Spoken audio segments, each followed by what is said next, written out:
మీ పిల్లలు food items అంటే chips, chocolates, biscuits కోసం బిహేవియర్ చూపిస్తున్నారా? ఎక్కడికన్నా వెళ్ళినప్పుడు షాపింగ్ కి టాయ్స్ కోసం అక్కడ బిహేవియర్ చూపిస్తున్నారా? టీవీ, వీడియో గేమ్, ఫోన్స్ కోసము బిహేవియర్ చూపిస్తున్నారా? అయితే మీ పిల్లలు యొక్క బిహేవియర్ యొక్క ఫంక్షన్ టాంజిబుల్స్. టాంజిబుల్స్ అంటే ప్రత్యక్షంగా చూడగలిగేవి లేదా టచ్ చేస్తే ఫీల్ అవ్వగలిగే వాటిని టాంజిబుల్స్ అంటారు. ఈ టైప్ ఆఫ్ బిహేవియర్స్ అనేవి ADHD, ఆటిజం లేదా ఇంటెలెక్చువల్ బిహేవియర్ ఉన్న పిల్లలే కాకుండా టిపికల్లీ నార్మల్ పిల్లల్లో కూడా మనం రెగ్యులర్ గా చూస్తూ ఉంటాం. చాలా మంది పేరెంట్స్ కి ఇరిటేషన్ వచ్చేస్తూ ఉంటుంది. వాళ్ళు పాపం సూపర్ మార్కెట్ కి తీసుకెళ్ళినప్పుడు పిల్లలు ఏడవటం, అక్కడి నుంచి రాకపోవటం, అక్కడే కింద పడిపోయి డొల్లటం చేస్తూ ఉంటారు. సో పేరెంట్స్ కి ఆ టైంలో ఏం చేయాలో తెలియక అందరూ చూస్తున్నారు, మనం ఇప్పుడు ఏం చేయాలి అన్న ఒక ఇరిటేషన్ తోటి పిల్లల్ని కొట్టడము, అరవటము చేస్తారు. సో ఇలా చేయకుండా మీరు దీన్ని గనక ఇంకో రకంగా చేసినట్టయితే పిల్లల్లో ఆ బిహేవియర్ ని మీరు బయటికి తీసుకురావటమే కాకుండా మీలో ఉన్న ఆ ఇరిటేషన్ ను కూడా మీరు తగ్గించుకోవచ్చు. అది ఎలాగో ఒక చిన్న ఎగ్జాంపుల్ చూపిస్తాను. ఒక పిల్లవాడు ఫోన్ కోసం ఏడుస్తున్నాడు. సో ఆ ఫోన్ కోసం ఏడుస్తుంటే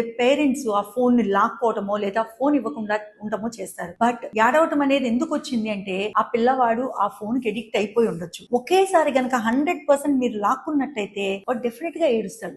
అలా చేయకుండా మీరు ఓకే 10 hours 6 hours మీ పిల్లలు చూస్తున్నారు లేదా 3 hours చూస్తున్నారు అనుకుందాం. రెగ్యులర్ గా వాళ్ళకి ఆ టైం ని డిలే చేస్తూ రండి. అంటే 3 hours చూసే పిల్లవాడికి 2 hours నుంచి 1.5 hour, 1.5 hour నుంచి 1 hour అలా స్లోగా గనక రోజు డైలీ బేసిస్ లో కనుక మీరు ఆ టైం ని రెగ్యులేట్ చేస్తున్నట్టయితే పిల్లవాడి బిహేవియర్ లోనూ మార్పు చూస్తారు. తను కూడా అర్థం చేసుకుంటాడు, ఓకే మా మమ్మీ ఇవి ఇంత తగ్గించింది అని. ఒకేసారి గనక మీరు తీసేసినట్టయితే గనక పిల్లలు ఒక్కొక్కసారి షట్ డౌన్ అయిపోతారు, వాళ్ళు బ్లాంక్ అయిపోతారు, వాళ్ళు ఏమీ మాట్లాడరు, ఒక మూలకెళ్ళి కూర్చోవడం చేస్తారు. సో ఈ టైప్ ఆఫ్ బిహేవియర్స్ పోవాలి అంటే గనక దానికి రకరకాల స్ట్రాటజీస్ ఉన్నాయి. సో ఒక్కొక్కటిగా మీరు తెలుసుకోవాలి అంటే stay tuned to my channel. Thank you.